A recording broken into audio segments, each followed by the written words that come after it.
Mis hermanos, el jueves pasado nos acostábamos con la noticia de que la reina Isabel II había fallecido. Y la verdad es que desde ese jueves hemos visto muchas cosas en relación a lo que es ese acontecimiento y lo que va a venir.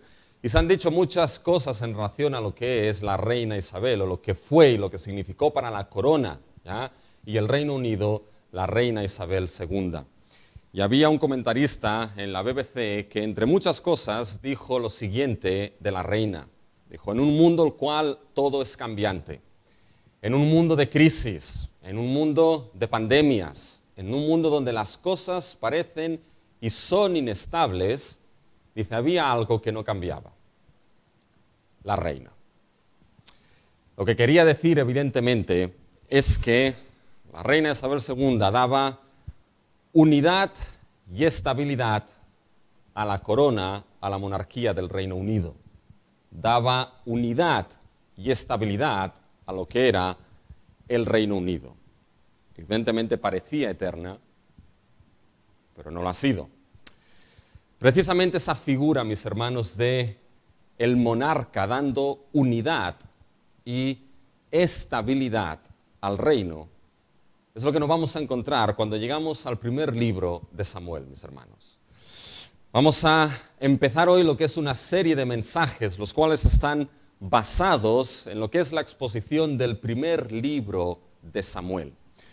Y espero que durante este verano se hayan leído el primer libro de Samuel. Ya se lo anuncié yo, así que aquel que tenga oídos para oír, espero que haya oído ya lo que se dijo.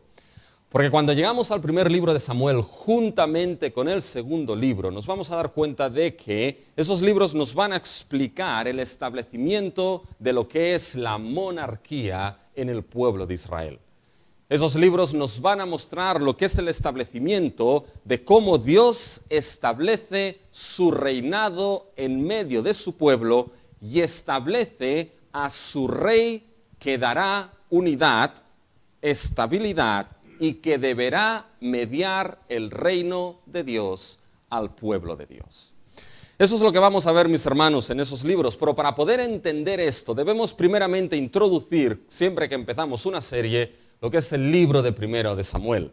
Y siempre les digo que las introducciones de libros son un tanto difíciles cuando uno intenta transformarlas en mensaje, porque uno no sabe dónde parar, lo que tiene que introducir, y después muchas veces puede parecer como un tipo de clase, pero es necesario introducir ciertos aspectos de este primer libro de Samuel. Así que, como siempre, mis hermanos, tengan abiertos delante de ustedes las Biblias por el primer libro de Samuel, y hoy vamos a estar en diferentes textos de ese primer libro. Pero esos textos, mis hermanos, nos van a dar una visión de lo que nos vamos a encontrar en este primer libro. Otros textos evidentemente no los mencionaré, simplemente pasaré por encima, teniendo la confianza, la fe y la certeza de que se habrán leído ya lo que es ese primer libro de Samuel, ¿ya? Así que tengan abierto este libro y con este tema, mis hermanos, de ese reino que Dios va a establecer en su pueblo, de ese rey que Dios va a establecer en su pueblo, podemos resumir el libro de Samuel en tres cosas que podemos ver en este libro. Primero, vemos la introducción del reino de Dios en medio de su pueblo. Segundo, vemos el inicio del establecimiento del reino de Dios en medio de su pueblo.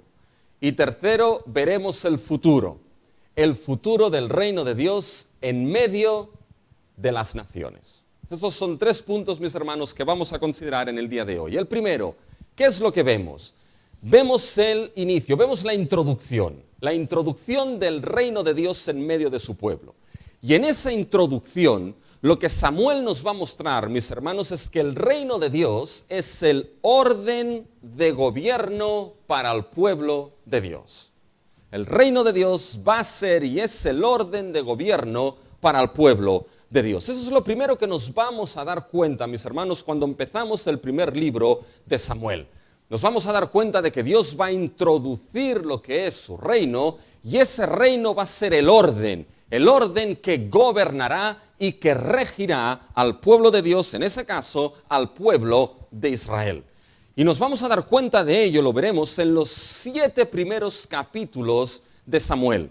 donde ahí vamos a ver que son unos capítulos que se organizan en cambios. Un orden viejo que estaba establecido va a ser cambiado para introducir un nuevo orden. El orden precisamente del reino de Dios, del gobierno de Dios, del señorío de Dios.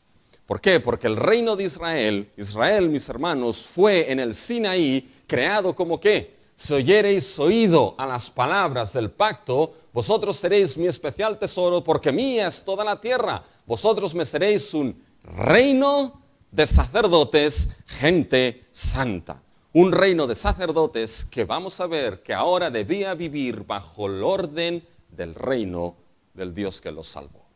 Ahora bien, para entender, mis hermanos, ese cambio de orden y cómo el reino de Dios es el orden de gobierno para el pueblo, antes de esto debemos introducir ciertas cosas del libro de Samuel, mis hermanos. Y en ese primer libro de Samuel, nosotros en la Biblia tenemos dos libros, primero de Samuel y segundo de Samuel.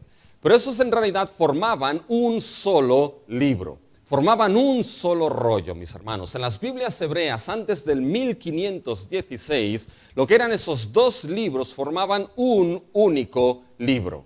En lo que es la Biblia, la Septuaginta, que es el Antiguo Testamento en griego, mis hermanos, esos libros de Samuel, juntamente con lo que son los de Reyes, se denominaron los libros del reino. Los libros del reino, mis hermanos.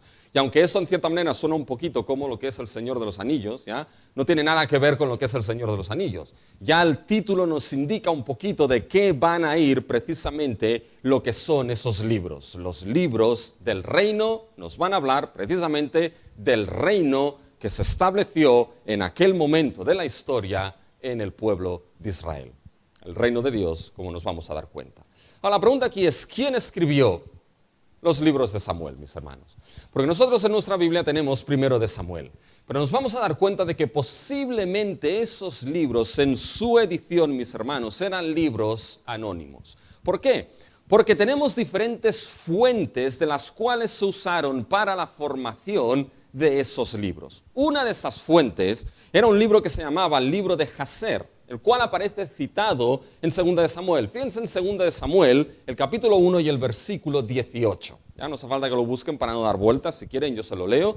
2 de Samuel, capítulo 1, versículo 18, y dijo que debía enseñarse a los hijos de Judá, y he aquí que está escrito en el libro de Jaser.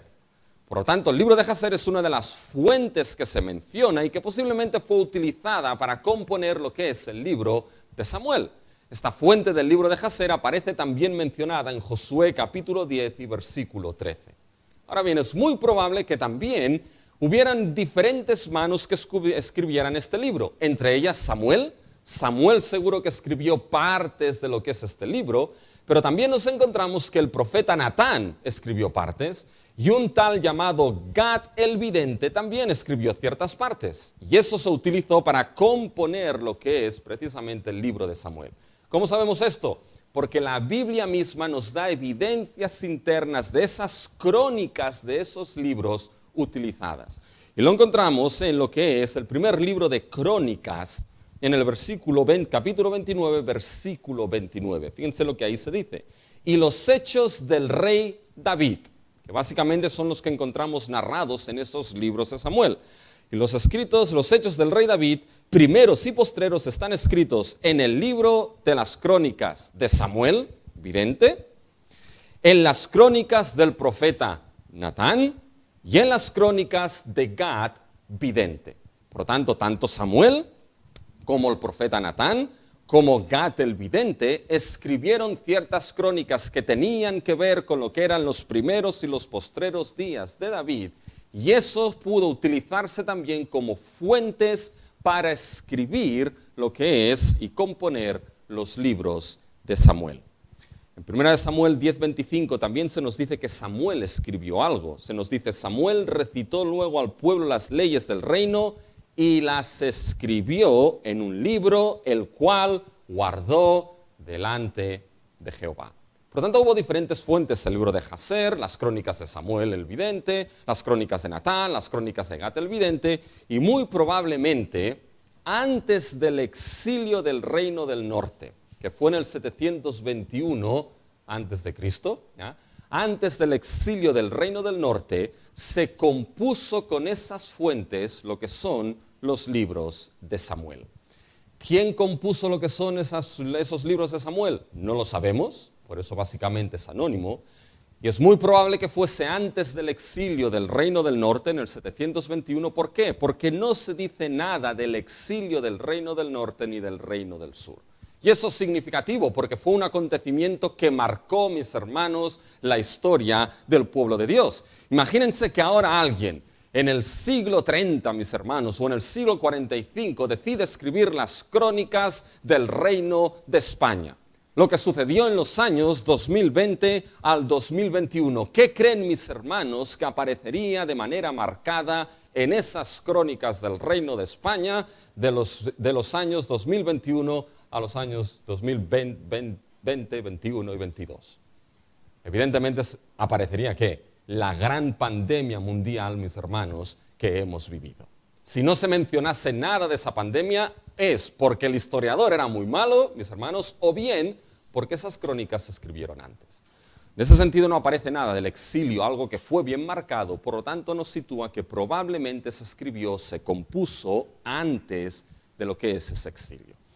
Sea como sea, mis hermanos, quien lo escribiese, ¿saben lo que nos importa para nosotros? Que ese libro de Primera de Daniel con Segundo de Daniel, mis hermanos, el primer y el último autor de este libro es Dios mismo. Porque forma parte del canon bíblico y por lo tanto es palabra inspirada de nuestro Dios. En ese sentido, el primer y último autor del libro de Primera de Samuel, mis hermanos, es nuestro Dios. Y así nos acercamos al libro y así lo consideramos, palabra de Dios. Fíjense que para esto es suficiente como aspectos introductorios, ¿ya? Ahora, mis hermanos, vamos a lo que hemos dicho.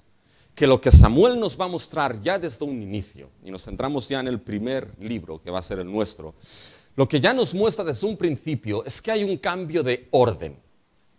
Y ese cambio de orden nos muestra de que el orden que gobernará, el orden que regirá la vida del pueblo de Dios será el orden del reino y el gobierno de Dios.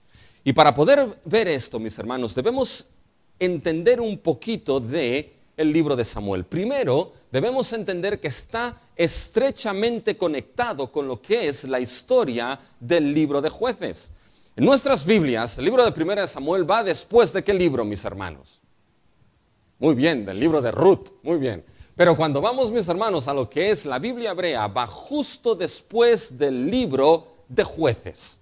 Porque la historia de Samuel, lo que empieza a narrarse, está ligada, mis hermanos, a lo que es el periodo de Jueces. Y debemos recordar algo del periodo de Jueces, algo que ya vimos en esta iglesia. Debemos hacernos dos preguntas. Primera, ¿cuál era el orden que nos encontramos en el periodo de Jueces? Y segundo, ¿cuál era la situación que nos encontramos en el periodo de Jueces? Piensen en esas dos preguntas, mis hermanos. ¿Cuál era el orden establecido en el periodo de Jueces? ¿Sabes qué orden encontramos ahí? Nos encontramos, mis hermanos, un orden de tribus. Un orden, mis hermanos, donde nos encontramos las diferentes tribus de Israel, un tanto separadas las unas de las otras, que a veces se llevaban bien y a veces no se llevaban tan bien, pero las tribus de Israel, mis hermanos, las cuales estaban gobernadas ¿por quién? Gobernadas por jueces que en cierto momento de la historia eran levantados por Dios para salvar a su pueblo y dar reposo a la tierra. Ese es el orden de gobierno que nos encontramos en Jueces, mis hermanos. Las tribus de Israel que eran gobernados por ciertos periodos de tiempo por jueces levantados por Dios. Y se levantaba un juez, Otoniel, y moría. Y se levantaba otro juez, Ahod, y otro juez, Barat, y Gedeón, y Jefté, y Samsón, mis hermanos. Pero esos jueces iban y venían y por un tiempo gobernaban a Israel o ciertas tribus de Israel. Ese era el orden de gobierno que nos encontramos en Jueces. ¿Y cuál era la situación del pueblo de Israel, mis hermanos, en Jueces? ¿Se acuerdan de Jueces? Era una situación, mis hermanos, caótica. Era una situación, mis hermanos, donde Israel vivía un caos espiritual. Vivía un caos, mis hermanos, en su propia identidad como pueblo de Dios. Y no era un caos cualquiera. era una espiral decadente, mis hermanos, de caos espiritual en el pueblo. El pueblo no iba hacia arriba de mejor a mejor, sino que iba, mis hermanos, hacia abajo, en una espiritual de peor a peor a peor en su vida espiritual. Era un caos espiritual, un caos de infidelidad tremendo lo que era la situación del pueblo de Dios. Y la razón de ese caos espiritual, ¿por qué era, mis hermanos? La razón de ese caos espiritual en la situación de Israel en el periodo de Jueces era por dos causas, mis hermanos, concretas. La primera causa la tenemos en Jueces 2, y es porque Israel había sido infiel al pacto que Dios había establecido. Había muerto la generación de Josué y todos los ancianos que habían sido fieles, pero se levantó una nueva generación, mis hermanos. Una nueva generación que no conocía las obras que Dios había hecho, mis hermanos. Y cuando dejamos las generaciones que no conozcan las obras que Dios ha hecho, mis hermanos, alguien dijo que la iglesia está a una generación de perecer.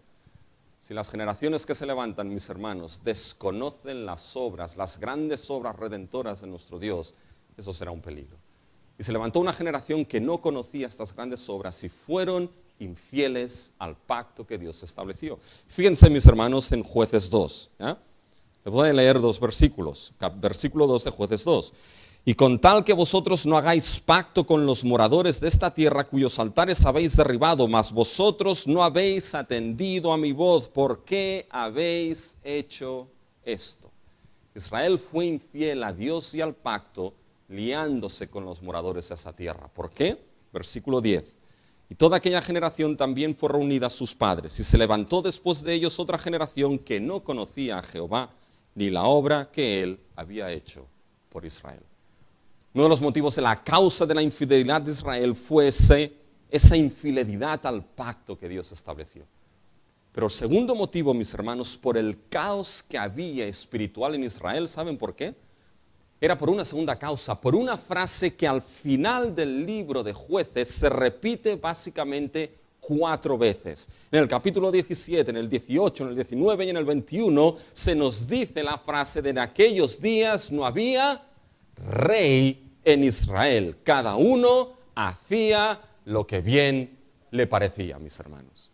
Esa era una de las causas por las cuales Israel hacía lo que bien le parecía, lo que querían y lo que era bueno según sus propios ojos, ya como sucedió, mis hermanos, en Génesis 3. Lo que era bueno delante de sus ojos, eso hacían porque no había rey en Israel en aquellos días. La pregunta es, ¿había rey en Israel en aquellos días? Por supuesto que había rey, mis hermanos. Dios era su rey. Cuando Gedeón liberó a lo que era Israel, ¿qué es lo que Israel hizo? Cogió a Gedeón, seas tú nuestro rey y tus hijos sean nuestro rey. Y que Gedeón, ¿qué es lo que le dijo? Ni yo ni mis hijos seremos vuestro rey. Jehová será vuestro rey. Pero Israel, mis hermanos, siendo fiel a Dios, había rechazado el gobierno y reino de Dios. Pero no había rey en aquellos días. Por lo tanto, el pueblo estaba desunido. Cada uno hacía lo que parecía y por lo tanto, ¿qué es lo que Jueces nos empieza a decir, mis hermanos? Lo que Jueces nos empieza a decir es que se va a requerir en la historia de Israel, en la historia del pueblo de Dios, se va a requerir un rey, mis hermanos. Un rey que sea capaz de unificar esas tribus y ese pueblo que está partido y cada uno haciendo lo que quería. Se va a necesitar un rey que medie el reino de Dios a su pueblo. Un rey que instruya la ley del pacto a su pueblo. Un rey que sea capaz de unir a ese pueblo y de devolver a ese pueblo a la fidelidad de su Rey de Reyes y Señor de Señores, que era su Dios. Van a necesitar, mis hermanos, un rey pastor. Un rey, mis hermanos, que no solamente medie ese reino de Dios, sino que los nutra, los guíe y los instruya a vivir bajo el reinado de la palabra del pacto de su Dios. Y digo rey pastor porque en aquel tiempo, en aquella cultura, la figura de rey estaba sí o sí ligada a la figura de pastor. Los reyes eran vistos, mis hermanos, no solamente como gobernantes que gobernaban sobre el pueblo, sino que pastoreaban al pueblo, lo instruían y lo guiaban. Y digo esto porque cuando vamos, mis hermanos, al primer libro de Samuel, los 2 primeros reyes eran ¿qué, mis hermanos? Saúl nos lo vamos a encontrar pastoreando algo un tanto extraño. Pero David nos los vamos a encontrar pastoreando, mis hermanos, las ovejas ¿de quién? Las ovejas de su padre. Por lo tanto, es como si Jueces nos estuviese diciendo ya, es que pueblo de Dios, Israel, pueblo de Dios, lo que necesitáis es un rey. Lo que necesitáis sobre vosotros es un rey que os una, os unifique y os lleve a la consagración y fidelidad a vivir en el pacto con vuestro Dios. El orden en el cual estáis tan caótico, ese orden debe cambiar con un rey. Y aquí entra el primer libro de Samuel. Y el primer libro de Samuel nos va a mostrar cómo ese cambio de orden se produce. Y lo vamos a ver en los primeros 7 capítulos. Y vamos a ir en el libro de Samuel, si cogemos también segundo de Samuel, mis hermanos, vamos a ir de grandes cambios. Vamos a cambiar de tribus a reino, de jueces a rey. Y de Silo, donde estaba el tabernáculo, que empieza el primer capítulo de Samuel, vamos a acabar en Jerusalén, la ciudad escogida por Dios, la ciudad del gran rey. Ahora, fíjense los primeros 7 capítulos, mis hermanos. Quiero que vean que los primeros 7 capítulos nos introducen el primer personaje del primer libro de Samuel. ¿Que quién va a ser el primer personaje? ¿De qué color es el caballo blanco de Santiago? Blanco. Primer libro de Samuel, el primer personaje es Samuel. Muy bien, mis hermanos. Y fíjense que en los primeros 7 capítulos, como les he dicho, son capítulos de cambio. Todos ellos están organizados, mis hermanos, en un cambio. Las cosas cambian. Y ese cambio es lo siguiente, repito, el orden que estaba establecido va a cambiar. Va a cambiar por un orden nuevo que Dios introduce. Y cuando llegamos, mis hermanos, al primer capítulo de Samuel, ahora solamente debo decírselo, así no voy a poder centrar en todos los textos, nos encontramos lo que es una familia, nos encontramos a Elcana, ¿ya? Y nos encontramos a sus esposas, a Penina y a Ana, mis hermanos, una que podía tener hijos, otra que no, pero sobre todo se nos sitúa el primer capítulo en un lugar concreto, en Silo, y se nos sitúa, mis hermanos, en una familia sacerdotal, Elí y sus hijos. Una familia sacerdotal, mis hermanos, que era una familia sacerdotal que tela marinera con esa familia. Porque era una familia sacerdotal totalmente corrupta. Elí ve a Ana orar y en lugar de darse cuenta de que está orando, le dice que está borracha, mis hermanos. Y después lo que eran sus hijos, Ofni y Finias, mis hermanos, estos eran unos elementos porque abusaban de lo que era su posición de sacerdocio. Y no solamente abusaban, sino que la corrompían, mis hermanos. Si pensábamos que las cosas no podían ir peor que el libro de Jueces, las cosas, mis hermanos, siempre pueden ir peor. Y tenemos experiencia en esto. Saldremos de la pandemia y las cosas irán mejor. Toma, y la luz empieza a subir, mis hermanos. La luz llegará a su tope, empieza la guerra Rusia y Ucrania. La guerra acabará pronto, empieza a subir el gas, mis hermanos. Bueno, esto se acabará y entra la inflación, la reduflación y todas las flaciones que puedan, mis hermanos. Así que mejor no digamos nada más, ¿ya? Porque las cosas siempre pueden ir a peor. Y es lo que nos encontramos aquí, una familia sacerdotal, mis hermanos, que tenían que ministrar lo que era la adoración y el servicio a Dios totalmente corrupta. Pero mis hermanos, fíjense el gran cambio.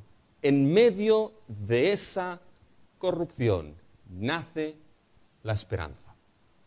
Nace la esperanza, mis hermanos, de una manera que quizá nadie esperaría. Nace la esperanza en una pequeña cuna y en un nacimiento que empieza a cambiar ese orden corrupto. ¿Y quién nace, mis hermanos? Nace Samuel. Nace Samuel, el hijo que Dios le dio a Ana.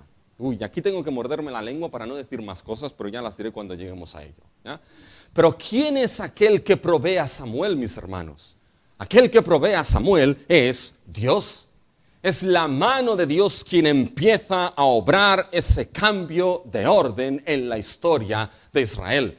Es Dios quien en su soberanía y en su providencia da ese hijo a Ana, que es Samuel. Y ese hijo va a ser totalmente distinto a ese orden corrupto de Elí y sus hijos. Porque fíjense el primer cambio, cómo se nos describe a Samuel en el capítulo 2 y el versículo 18.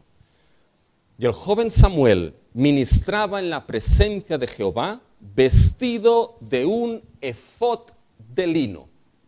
Cuando lleguemos ahí lo veremos más, pero esto es dicho en medio, mis hermanos, de un contexto en el cual los hijos de Elí estaban corrompiendo lo que era el sacerdocio. Un sacerdocio corrompido, pero aquí aparece Samuel, vestido de un efod de lino. Imagen, mis hermanos, que aquí Samuel es aquel que ahora es verdaderamente el consagrado para servir a Dios. Ya no son Elí y sus hijos, sino que es el que está vestido de lino, que es Samuel. Primer cambio en el orden. Segundo cambio, mis hermanos, en el orden. Y es un cambio significativo. ¿Y saben cuál es? Que ahora la palabra de Dios va a estar directamente asociada a Samuel. Y eso es un cambio brutal aquí, mis hermanos. Fíjense que 4 veces Dios llama a Samuel. Fíjense en el capítulo 3. Versículo 4, Jehová llamó a Samuel.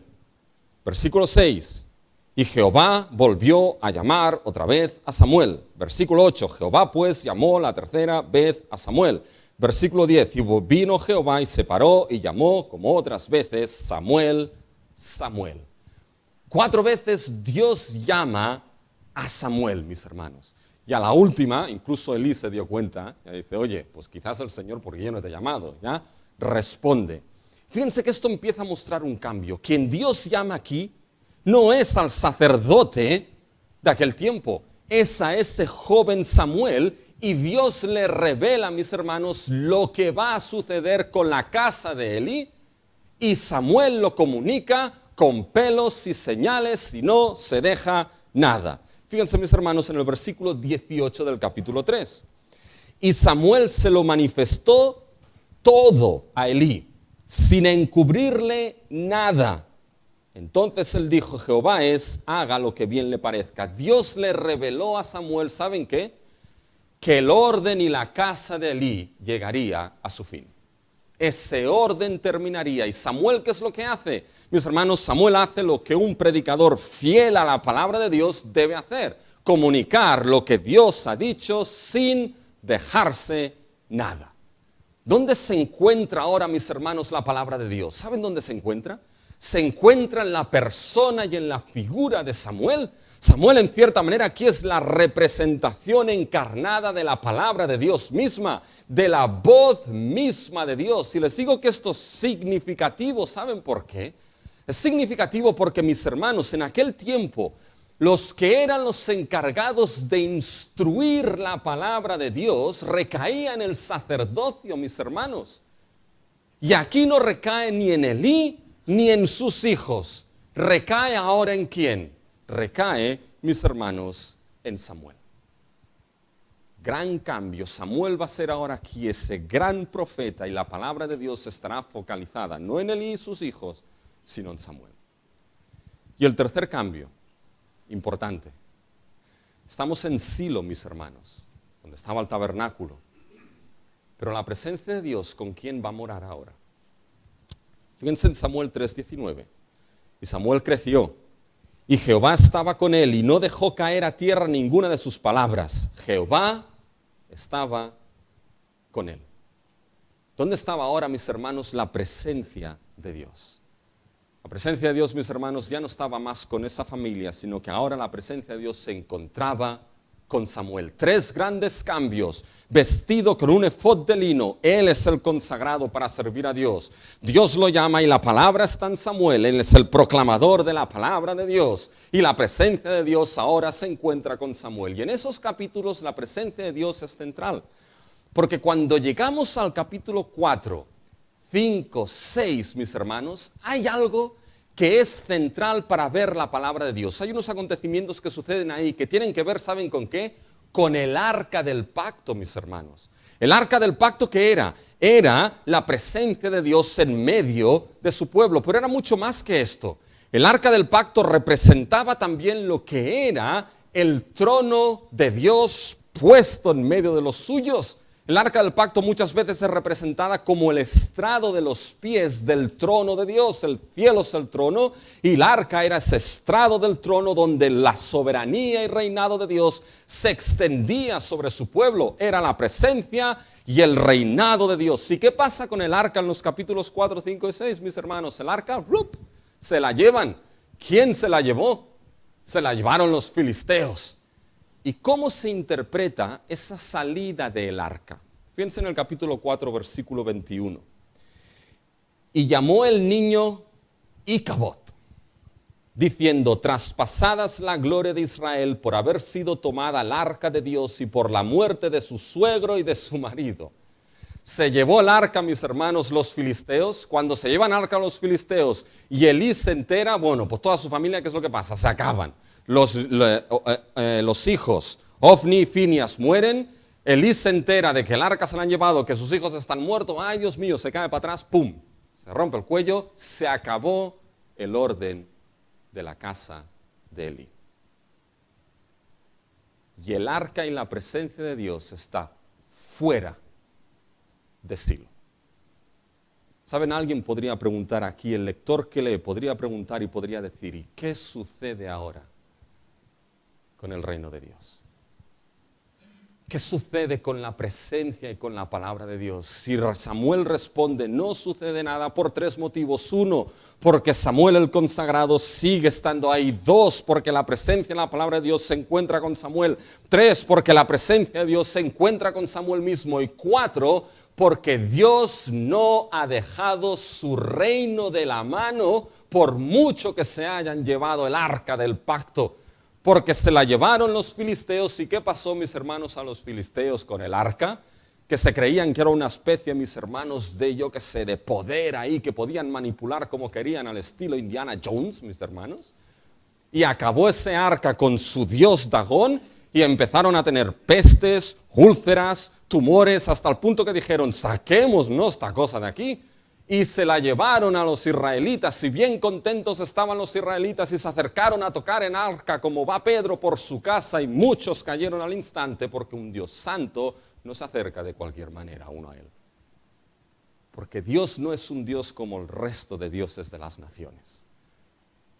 Porque su reino no es un reino, mis hermanos, como las naciones. Y ese acontecimiento del arca, mis hermanos, lo que nos muestra es que aunque el arca estuviese fuera, Dios no había dejado su reino de las manos. Su soberanía seguía estando, su poder seguía estando presente. Y el arca vuelve a Israel y descansó por 20 años, mis hermanos. Fíjense en el capítulo 7, versículo 2. Desde el día que llegó el arca a Kiriat Jearim, pasaron muchos días, 20 años. Y toda la casa de Israel lamentaba en pos de Jehová. Me encanta esta imagen. El orden de la casa de Elí ha acabado. Dios lo ha acabado. Y ahora el arca, la presencia y el reino de Dios descansa por 20 años en Kiriat Jearim. ¿Qué imagen? Dios y su reino esperando. ¿Esperando a qué, mis hermanos? ¿Saben a qué? Esperando a que se levantase aquel rey que sería capaz de mediar este reino del soberano Dios a su pueblo. Esperando que Dios levantase soberanamente a su rey para mediar ese reino y volver a su pueblo a la fidelidad, lealtad y reino de su Dios. A partir de aquel momento, mis hermanos, ¿saben cuál será el orden que regirá la vida de Israel? El orden de ese reino de Dios. Fue así, mis hermanos, para ellos, y saben que sigue siendo así para nosotros como pueblo de Dios. Mis hermanos, debemos entender que somos un reino de sacerdotes por la pura gracia de Dios en nuestro Señor Jesucristo. Debemos entender que nuestra pertenencia y que nuestra ciudadanía es la ciudadanía del reino de Dios. Que nuestro orden de gobierno como pueblo de Dios, el orden que Dios ha establecido para gobernar a su pueblo, mis hermanos, es un orden de monarquía, donde Dios es nuestro rey, donde Cristo es nuestro rey de reyes y Señor de señores. unidos a nuestra identidad de pueblo de Dios, está el concepto de reino de Dios, de pertenecer a ese reino, de ser instrumentos del reino de Dios. Y todo creyente sin excepción, por la gracia de Dios, es ciudadano de ese reino que Cristo, como veremos, trajo a nuestras vidas y al presente. La iglesia, mis hermanos, es la comunidad del reino de Dios, y a veces ese orden se nos va y se nos pierde de vista, mis hermanos. Porque ahora les doy lo que es un anuncio. Porque eso es lo que vemos en la escuela dominical. Así que vengan a la escuela dominical. Porque el Sermón del Monte es la constitución de ese reino de los cielos, mis hermanos. Y el Sermón del Monte nos dirá que somos sal de la tierra y luz del mundo, pero somos sal de la tierra y luz del mundo siendo lo que somos, ciudadanos del reino de los cielos que viven en fidelidad bajo el reinado de su rey. Ese es nuestro orden, mis hermanos. Pertenecemos a un reino, el de Dios, y pertenecemos a nuestro Dios, a nuestro Rey, inmortal, invisible, al único y sabio Dios. Ese es el orden que empieza a introducir Dios en los primeros 7 capítulos de Samuel. Pero ahora pasamos al segundo punto. Vemos otra cosa. Vemos no solamente la introducción del reino de Dios, sino que ahora vemos el inicio del establecimiento de ese reino, mis hermanos.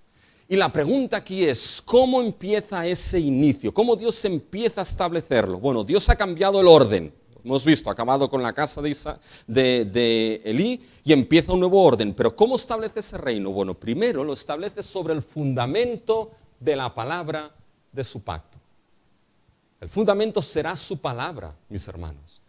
Dios va a empezar a establecer ese reino no de cualquier manera. Dios no lo establecerá, mis hermanos, sobre lo que van a ser arenas movedizas, sino establecerá su reino sobre valores que no son absolutos o valores del resto del mundo o naciones. Lo establecerá sobre el fundamento de sus valores y el fundamento de su santa palabra, la palabra del pacto. Eso será fundamental para el rey que se levantará, mis hermanos. Porque veremos que el rey que Dios levantará va a tener que ser fiel a esa palabra del pacto. Tanto para el rey, pero como para todos los ciudadanos de ese reino del pueblo de Dios, mis hermanos. Bien, ¿dónde vemos ese fundamento de la palabra del pacto? Bueno, en algo que ya hemos visto, mis hermanos. Que ahora la palabra va a focalizarse ¿en quién? Va a focalizarse, mis hermanos, en la persona de Samuel. Pero Samuel va a focalizar no cualquier palabra de Dios. Va a focalizar, va a ser el representante de lo que es la palabra del pacto. Quédense con esto, la palabra del pacto, mis hermanos. Los 2 primeros libros de Samuel nos van a unir esos libros con lo que es la Torá, la ley misma de Dios. Y hay algo que veremos cuando lleguemos ahí. Pero Samuel, mis hermanos, es descrito, ¿saben cómo? De manera paralela a Moisés. Hay muchos paralelos entre Samuel y Moisés. Nos vamos a dar cuenta, mis hermanos, de que ambos fueron en cierta manera formados fuera de sus propias casas. Ambos recibieron la primera revelación de Dios junto a algo que ardía. Moisés con la zarza y Samuel al lado de una lámpara que ardía. Ambos, mis hermanos, nos vamos a dar cuenta que cuando son llamados solamente ellos, 2 veces se repite su nombre, Moisés, Moisés, Samuel, Samuel. Ellos son, de todo Génesis y Reyes, ellos son los 2 únicos que son llamados, mis hermanos, como profetas fieles. Los 2 únicos. Y ambos, mis hermanos, hay más paralelos, pero ambos mataron con sus propias manos a un enemigo de Israel y después huyeron. Por lo tanto, el autor de Samuel está describiendo a Samuel, no de cualquier manera, sino paralelo y construido a la imagen de Moisés. Y piensen quién era Moisés, mis hermanos. Siempre que digo esto, a la gente le viene a la mente Charlton Heston. Pero no este.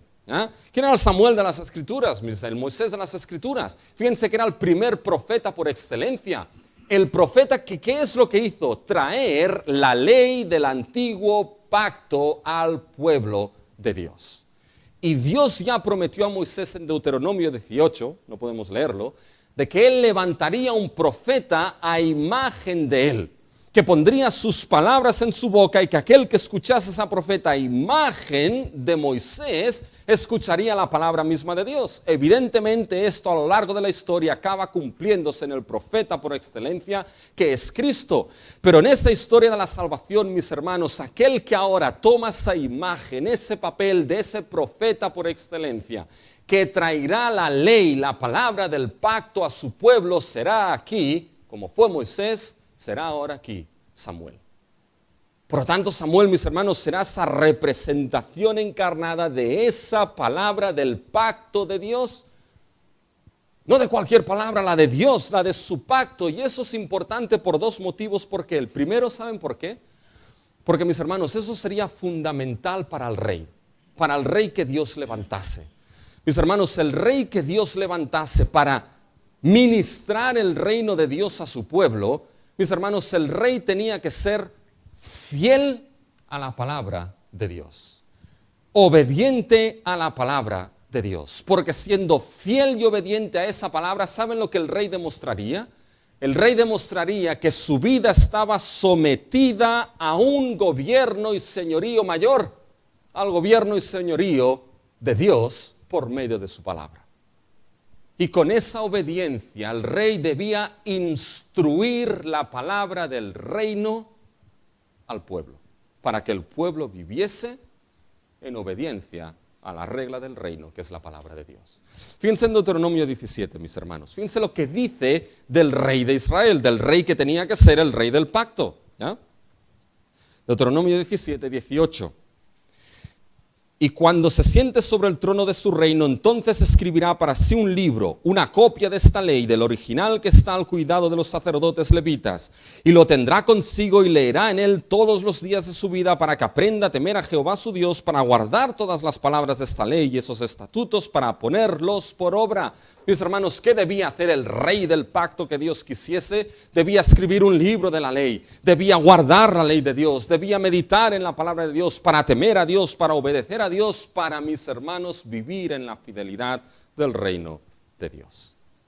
¿Se dan cuenta? Eso era fundamental, mis hermanos, esa palabra. Y esa palabra ahora llegaba en la persona de Samuel. Y era fundamental para el rey, pero una segunda cosa, era fundamental para todo el pueblo de Dios.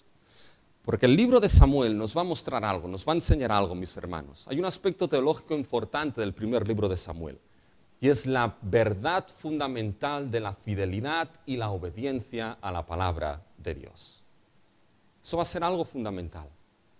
Vivir en obediencia a la palabra nos va a mostrar que es vivir en obediencia al reinado y al señorío del reino de Dios expresado en su palabra. Fíjense lo que Samuel mismo dice en el capítulo 15, versículo 22. ¿Se complace Jehová tanto en los holocaustos y víctimas como en que se obedezca a las palabras de Jehová? Ciertamente el obedecer es mejor que los sacrificios y el prestar atención que la grosura de los carneros. Mejor obedecer y mejor prestar atención. Y eso, mis hermanos, Samuel, el primer libro de Samuel es una exposición. Nos encontramos ejemplos malos, como ¿quiénes? Como nos encontramos a Elí, a Ofni, a Fines, que fueron desleales a la palabra de Dios, a los hijos, mis hermanos, de Samuel mismo, mis hermanos.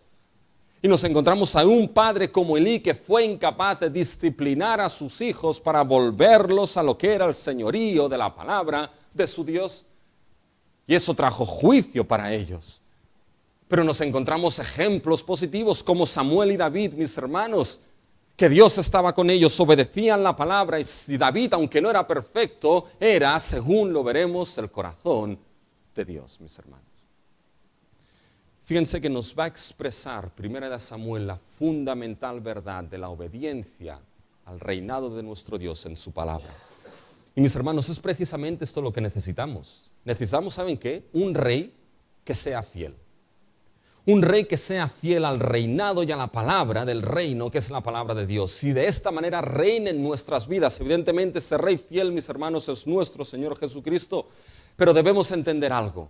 Vivir en el reino de Dios, ser parte del reino de Dios, va a llevar sí o sí implícito vivir en obediencia y fidelidad a la regla del reino del Creador, que es su santa palabra del pacto, mis hermanos. La vida en el reino de Dios se rige por la palabra de Dios. Y eso va a ser para todo ciudadano del reino. Va a ser, mis hermanos, para familias en que los padres y las madres van a tener que instruir a sus hijos en la palabra del reino de Dios. Van a tener que disciplinar cuando esos hijos se van de la palabra del reino de Dios. Van a tener que instruir en esa palabra. Como creyentes, jóvenes, adultos, vamos a tener que vivir nuestras vidas bajo el reino de la palabra de Dios en nuestra vida, porque es la expresión del señorío de Cristo en nosotros, de que estamos sometidos por la gracia de Dios a un Rey mayor que es nuestro Señor Jesucristo. Y como iglesia vamos a tener que vivir sí o sí en ese reino del cual formamos parte en obediencia y fidelidad a la palabra de Dios. Porque ¿saben qué? Hay dos caminos que nos va a mostrar Primera de Samuel. O uno está en ese reino y vive los valores del reino, o va a vivir los valores de todas las naciones del mundo. Y eso es la segunda manera como Dios establece lo que es ese reino. No solamente sobre el fundamento de su palabra, sino sobre el fundamento de un rey fiel y obediente a la palabra. Fíjense, el arca en el capítulo 7 ha descansado, mis hermanos, por 20 años. Y ahí la narración, la historia para. Ahora, ¿cómo se extiende ese reino? Y ahora entramos en el capítulo 8, mis hermanos. Y del capítulo 8 al 31 nos vamos a encontrar los dos grandes personajes de este primer libro. Saúl y David. Ahora aquí nos va a explicar la escritura. Ahora ese reino de Dios se extenderá por medio de ese rey que se levanta. Y fíjense que esto es lo que pidió Israel. Fíjense en el capítulo 8, mis hermanos. Y en el versículo 5, y dijeron, he aquí, tú has envejecido. Qué agradable, ¿no? Que te digan, te has hecho viejo. No, aquí te has envejecido. Y tus hijos no andan en tus caminos. Por tanto, constitúyenos ahora un rey que nos juzgue. Paremos aquí. Eso es lo que pide aquí el pueblo de Israel. Constitúyenos un rey que nos juzgue. ¿Es esa petición mala? No. Estaba dentro del pacto, lo hemos visto en Deuteronomio 17. El día que pongas rey, ese rey tendrá que ser de tal manera.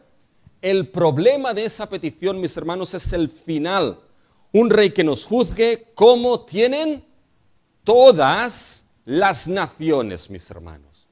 Aquí Israel no está pidiendo un rey conforme a la regla del pacto de la palabra de Dios de Deuteronomio 17. Cuando instituyes un rey, no le escogerás del resto de naciones.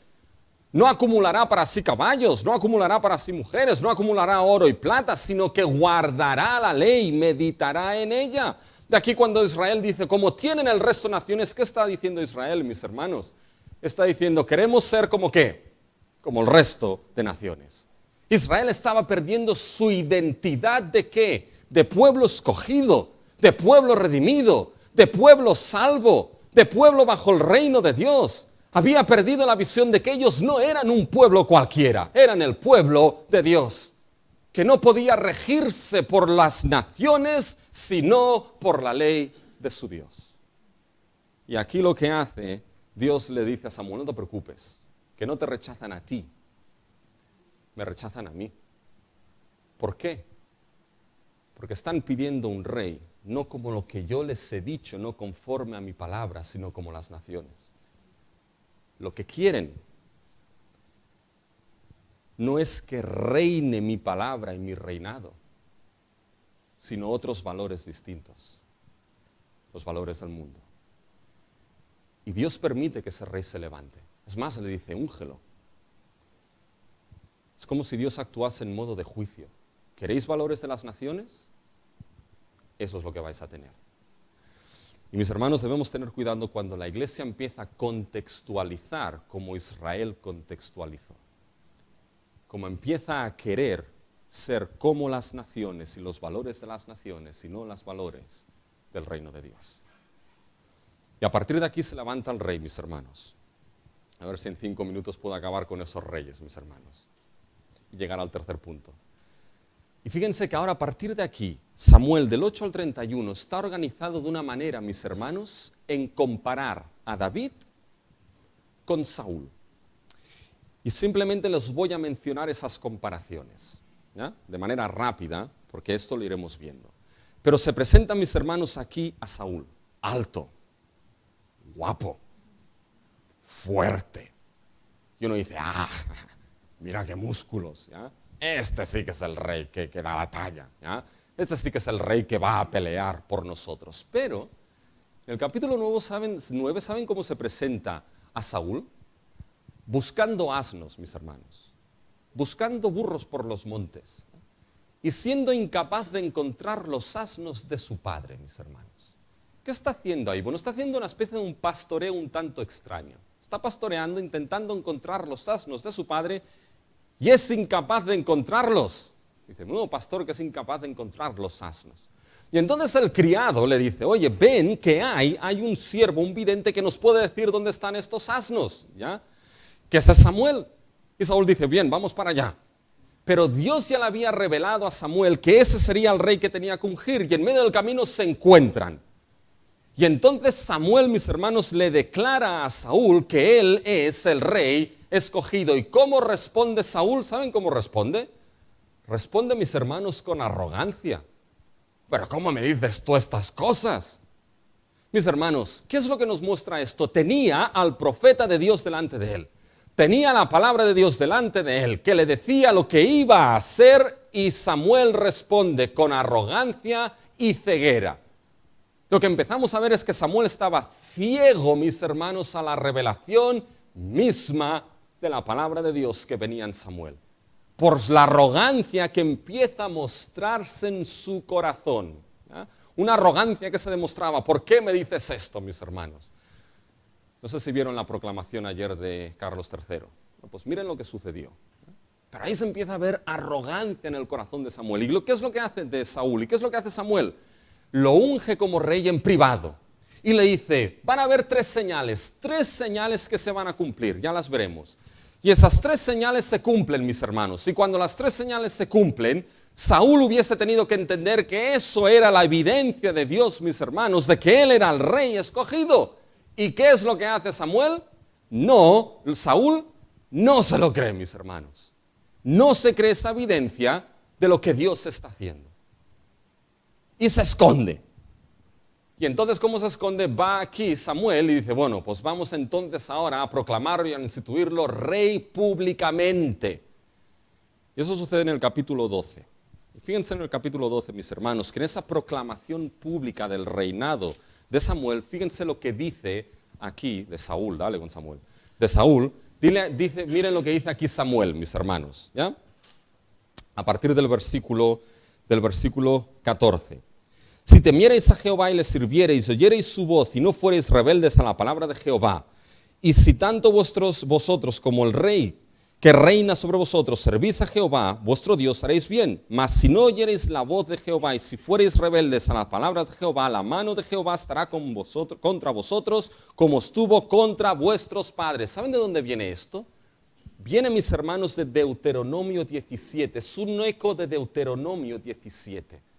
De lo que el rey del pacto debía hacer, meditar, guardar y ser obediente a Dios. ¿Qué es lo que hace aquí Samuel? Primero, en la proclamación pública de Saúl, establece el reino, el reinado de Dios por medio de su palabra. Y el rey que va a tener que expresar ese reinado va a tener que ser fiel a esa palabra y obediencia y fidelidad a Dios. Bueno, ¿qué nos ha mostrado ya aquí Samuel? Que Saúl, mis hermanos, era bastante ciego a esa palabra que venía de Dios. Y los capítulos 13, 14 y 15, ¿saben lo que son? Es la caída, mis hermanos, de Saúl. London Bridge is down. Es la caída de Saúl. Pero en el capítulo 13, mis hermanos, lo que nos vamos a encontrar es que Samuel le dice, oye, con un ataque a los filisteos, tranquilo, espérate a que llegue y obedece lo que te digo. ¿Saben lo que hizo Saúl? No obedeció nada, mis hermanos. Hizo lo que quiso, no obedeció a la palabra de Samuel, que era la palabra misma de Dios, y encima cogió atribuciones de sacerdote, mis hermanos. Después, cuando su hijo Jonathan, con inferioridad, se adelanta para combatir a los filisteos, ¿saben lo que hizo Saúl, mis hermanos? Bueno, aparte de querer matar a su hijo, aparte de eso, lo que hace, mis hermanos, es consultar con un efod, como si eso fuera una especie, mis hermanos, de talismán para encontrar la voluntad de Dios. ¿Quién hacía eso de consultar con talismanes y cosas así? Mis hermanos, lo hacían los brujos y el resto de naciones, pero no el rey que reinaba el pueblo de Dios. Y acabó, mis hermanos, Saúl consultando ¿a quién? ¿Se acuerdan? ¿A quién consultó Saúl? Mis hermanos, a una bruja. El susto que se pegó cuando se le apareció Samuel, que le dijo, ¿sabes qué, chico? Tu reino se acabó.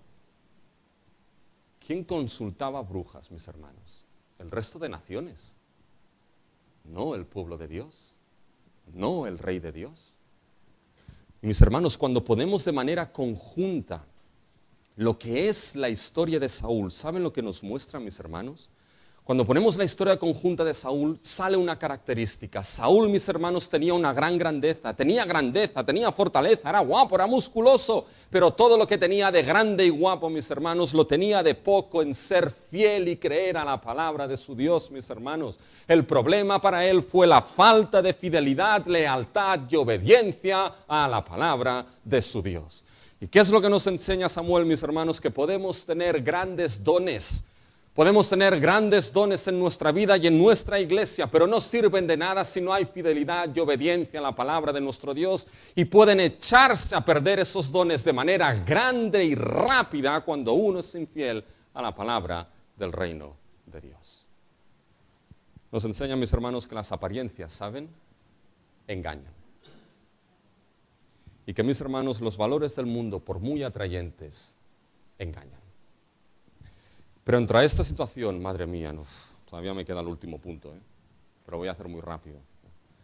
Frente a esta situación se levanta un rey distinto, David. A partir del capítulo 15. David podía ser, era guapo también, era rubio, guapo, ojos azules, pero era de los menores de la familia. Menor. Y Dios dice, Vemos la historia de David apacentando las ovejas de su padre y las apacentaba. Vemos a David, mis hermanos, que tenía una gran diferencia con Saúl, mis hermanos. Y es que David confiaba en Dios. Se enfrenta con un gigante. ¿Y qué es lo que dice? Oye, sáquenme esta armadura de este hombre que ya me pesa. Y se enfrenta con una onda. Pero aquel que lucha en nombre de David es Jehová. David, mis hermanos, no era perfecto. Pero David tenía la delicia en algo cuando cogen los salmos. ¿En qué se deleitaba David? ¿Dónde estaba el gozo de su corazón? El deleite era la ley de su Dios, mis hermanos. David no era perfecto, pero David, mis hermanos, se dice 7 veces que Dios estaba con él. David no era perfecto, pero mis hermanos, Dios vio que David era según el corazón de Dios. ¿Y qué significa ser según el corazón de Dios, mis hermanos? Bueno, Hechos 13:22 nos lo explica. Quitado les levantó por rey a David, de quien dio también testimonio diciendo, he hallado a David, hijo de Isaí, varón conforme a mi corazón, escuchen, que hará todo lo que yo quiero. Ser conforme al corazón de Dios es hacer todo lo que Dios quiere. Es decir, resumido, es ser fiel y obediente a Dios. Saben, mis hermanos, ese es el rey que necesitamos. Ese es el rey que necesitamos que reine en nuestras vidas. Ese es el rey que necesitamos, mis hermanos, que sea fiel a Dios y que nos instruya fielmente esa palabra de Dios. Ciertamente necesitamos líderes en nuestra iglesia, mis hermanos, que sean según el corazón de Dios y que hagan todo lo que Dios quiere, pero mis hermanos, Samuel va más allá. David nos muestra, mis hermanos, a un rey mucho mayor y más fiel. Y aquí llegamos al último punto, que vemos el futuro del reino de Dios en medio de las naciones. Con esto lo digo bien rápido. Fíjense, mis hermanos, en Samuel 2. Y el capítulo 10. Fíjense que Samuel, mis hermanos, apunta más allá. Delante de Jehová serán quebrantados sus adversarios y sobre ellos tornará desde los cielos. Jehová juzgará los confines de la tierra, dará poder a su rey y exaltará al poderío de su ungido. Mis hermanos, David no llegó a los confines de la tierra. David no extendió ese reino a los confines de la tierra. ¿Saben dónde nos lleva Samuel? Samuel nos lleva más allá de Samuel, nos lleva más allá de Saúl, nos lleva más allá de David, nos lleva, mis hermanos, a aquel que es nuestro Rey de Reyes por excelencia, que es nuestro Señor Jesucristo. Mis hermanos, el gran cambio que Dios obra en la historia es cuando Dios mismo en su providencia, en un pequeño pesebre, mis hermanos, ahí nació el Rey del cosmos, el Rey de las naciones, en un pequeño pesebre que nadie hubiese dicho, aquí empieza un cambio para toda la humanidad. Un rey, mis hermanos, que Dios dijo, él será llamado el Hijo del Altísimo y Dios mismo le dará al Padre el trono de su padre David y su trono reinará y será por los siglos de los siglos. Y ese rey es nuestro Señor Jesucristo, quien fue fiel a la palabra de Dios, quien su primer mensaje fue arrepentíos porque el reino de los cielos se ha acercado. Creed en el Evangelio. Y la entrada a ese reino, si quieres gozar de ese reino, que lo veremos, será un reino de paz, un reino de perdón, un reino de salvación, un reino de nueva creación, un reino que tu vida, aunque hayan momentos difíciles, van a ser vividos bajo la realidad de que Cristo reina y de que al final de los tiempos reinará eternamente. Si quieres entrar en ese reino, necesitas a ese Rey que te lleve a Él, Cristo Jesús, y para ello necesitas arrepentimiento y perdón de pecados. Él es la palabra encarnada misma de Dios, Él es quien trae ese reino, mis hermanos. Samuel nos muestra una cosa, nos muestra a Cristo Jesús. El día, mis hermanos, a ese Rey, y nos apunta al día, que ese que monta al caballo blanco y que en su lomo hay Rey de Reyes y Señor de Señores, volverá a nuestras vidas. Saben, preparando este mensaje, mis hermanos, he estado 3 semanas sin estar aquí, así que me dejaban un poquito más largo hoy, ¿no? Nadie dice nada. Preparando este mensaje había un predicador, Alistair Begg, que decía, debemos prepararnos para las predicaciones. El predicador debe prepararse en lo secreto y en lo íntimo para predicar la palabra de Dios, pero el pueblo de Dios debe prepararse durante la semana para venir a escuchar la palabra de su Dios. Y ambos durante la semana, predicador y pueblo, debe orar, Señor, bendice la predicación, Señor, bendice la predicación, Señor, bendice la predicación, Señor, háblanos el domingo. Mis hermanos, oren por 1 de Samuel. No piensen tanto en la longitud de los mensajes. Piensen, mis hermanos, que Dios nos hable y santifique nuestras vidas y nos permita ver el reino de Cristo, al cual por la gracia de Dios formamos parte. Dios nos ayude en ello.